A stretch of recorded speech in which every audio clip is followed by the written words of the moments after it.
হরি হরি, রাধে রাধে। জয় গোপাল সোনা, জয় তিরুপতি দেব, জয় ঠাকুর, জয় মা, জয় স্বামীজি, জয় শিবশম্ভ, জয় মা সরস্বতী, জয় গুরুদেব।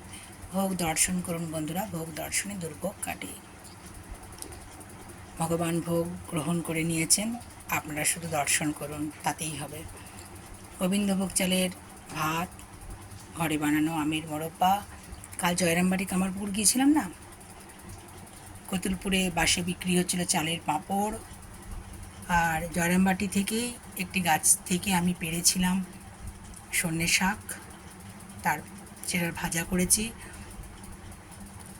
আর ওখানেই মানে জয়রামবাটিতে একটি গাছ থেকে শিউলি পাতা পেড়েছিলাম, তার পকোড়া বানিয়েছি। বলেছিলাম না কালকে যে বানাবো। ঠাকুরমা স্বামীজির মানে জায়গা, মানে স্বামীজিও তো ওখানে যেতেন, তাই ঠাকুরমা স্বামীজির জায়গা, সেখানে ঠাকুরমার ভালোবাসা আমি নিবেদন করেছি। হরি হরি, রাধে রাধে। ভালো থাকবেন বন্ধুরা, আনন্দে থাকবেন, সুস্থ থাকবেন এবং শান্তিতে থাকবেন।